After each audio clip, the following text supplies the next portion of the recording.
श्री सद्गुरुदेव भगवान की जय। श्री सीताराम सरकार की जय। श्री राधारमण लाल की जय। श्री गौरी शंकर महादेव की जय। श्री हनुमान जी महाराज की जय। सभी दर्शकों और भक्तों को प्रणाम। सबको प्रेम भरा जय जय श्री राधे, जय जय श्री सीताराम। बहुत ध्यान से आज का सत्संग सुनेंगे। सभी साधकों को बहुत ही लाभ होने वाला है। जितने भी साधन पथ पर चल रहे हैं या जो अभी चलने का सिर्फ मन बना रहे हैं,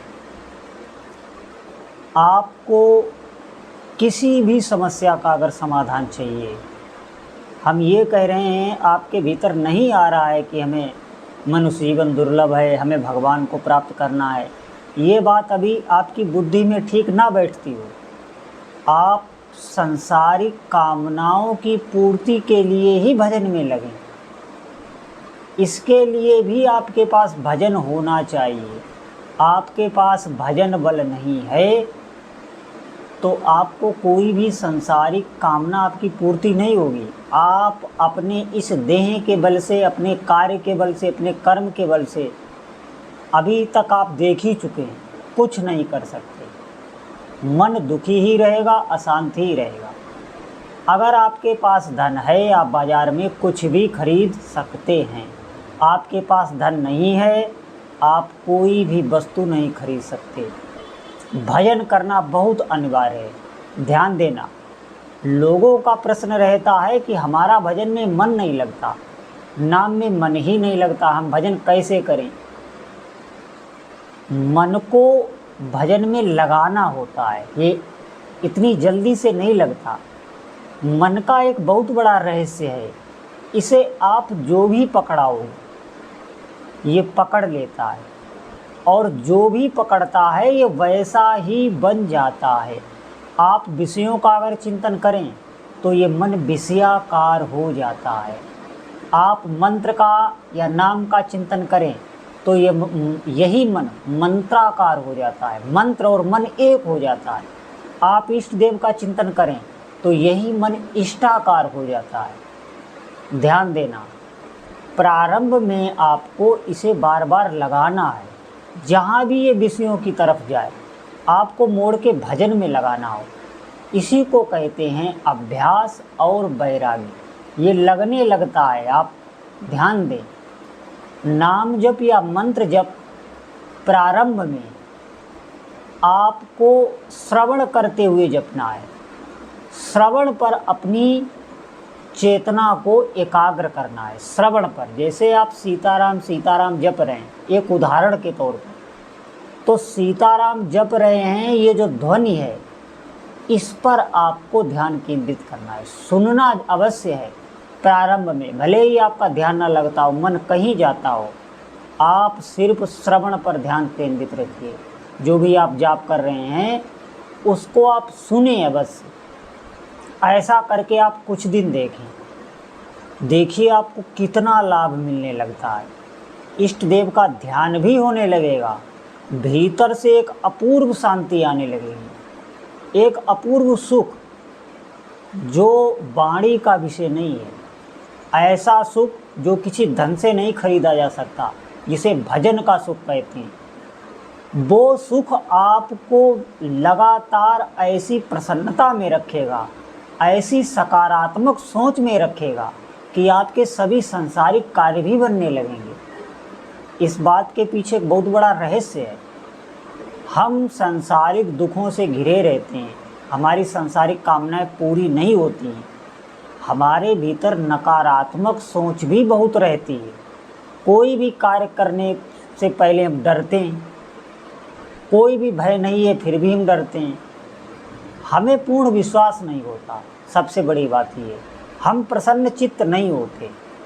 आपके पास अध्यात्म बल नहीं है, आपके पास नाम बल नहीं है। आप यही नाम जपने लग जाओ, अभ्यास करने लग जाओ, ये आपको ही करना है। बता तो आपको सब देंगे, कोई साधु संत बता देगा, कोई महात्मा बता देगा, कोई गुरु बता देगा, लेकिन चलना आपको ही पड़ेगा। थोड़े समय आपको, आप करके देखें, यही मन नाम को पकड़ने लगता है। अगर आप विधि से जपेंगे, इसमें कोई पवित्रता अपवित्रता की आवश्यकता नहीं है, और विधि यही है कि आप थोड़ा एकाग्र होकर जपिए। आप चलते फिरते जपिए, आप कार्य करते जपिए, लेकिन अपनी जो चेतना है उसको श्रवण में अवश्य रखिए। जब आप नाम इस चेतना को सुनाएंगे, इस मन को सुनाएंगे, तो ये निर्मल होने लगेगा। बात को समझिए, जब ये निर्मल होने लगेगा तो ये भजन में डूबने लगेगा, और ज्यों ही ये किसी नाम में या मंत्र में डूबने लगा तो उस मंत्र की शक्ति, नाम की शक्ति आपको प्राप्त होने लगती है। किसी भी सांसारिक कामना के लिए आप भजन करें और उसमें से कुछ माला दे दें भाव से कि मैं इस कामना के लिए इतने माला जप रहा हूँ, वो माला रोज़ आपको जपना है। थोड़े ही दिनों बाद आपकी वो कामना पूर्ति हो जाती है। बिल्कुल सत्य है, विश्वास की बात है। आप मानेंगे तो 100 में 101% ऐसा होगा। भजन से ही सब काम बनते हैं। ऐसा कोई कार्य नहीं है जो भगवान का नाम या मंत्र नहीं कर सकता। बात यह है हमारी अश्रद्धा, हमारी श्रद्धा ही नहीं बनती। अभी तक हमने संसार को ही जाना है, इन इंद्रियों से भोग ही भोगे हैं, तो हमारी श्रद्धा नहीं बन पाती है। जैसे ये हमारे भीतर संसार गया है, ऐसे ही जब आपके भीतर नाम जाएगा या मंत्र जाएगा तो आपके भीतर स्वतः ही चिंतन भगवान का बनने लगेगा, स्वतः। और भगवान का चिंतन अमंगल को नष्ट करने वाला है। उस साधक का कभी भी अमंगल नहीं हो सकता। सभी देवी देवता उस साधक के कार्य सिद्धि के लिए तत्पर रहते हैं जिसके भीतर भगवान का नाम चल रहा है, जिसकी जिह्वा पर भगवान का नाम चल रहा है। बहुत महिमा है भगवान के नाम की। शास्त्रों में भगवान के नाम की महिमा भरी पड़ी है, और इससे अच्छा अवसर हमें मिलेगा भी नहीं। मनुष्य जीवन हमको प्राप्ति है, ये भगवान की बहुत बड़ी कृपा हुई, और फिर हमें नाम महिमा सुनने को मिल ही रही है। समय हमारे पास है ही। नाम जप के लिए कोई समय विशेष नहीं रखा गया। आप सुबह से शाम तक कभी भी नाम जप कर सकते हैं, किसी भी अवस्था में कर सकते हैं। बस ये है, भजन का एक आपको नियम बनाना होगा, एक संख्या निर्धारित करनी होगी कि इतने नाम जप तो हमें रोज़ करना है। बाकी जो होंगे शेष नाम जप, जो अतिरिक्त नाम जप होंगे, वो अलग से, वो तो हमें खाली समय में करना ही है, उनकी कोई गिनती नहीं। लेकिन कुछ आपको नाम नियम में रखना है तो आपका नियम बन जाएगा। तो सभी साधकों से प्रार्थना है, अगर वास्तविक आप सुख की प्राप्ति चाहते हैं, आप चाहते हैं कि भगवान की दिव्य शक्तियों का हमें पता चले, भगवान हैं, देवी देवता हैं, ये हमें पता चले, हमारे सनातन धर्म में शक्ति है, ये हमें भी अनुभव हो, तो आपको नाम की शरण लेनी होगी। ये बात मैं सत्य कहता हूँ, सत्य कहता हूँ। इसे मान लो और उस पर चल पड़ो, समय व्यर्थ मत करो। बोलो जय जय श्री सीताराम।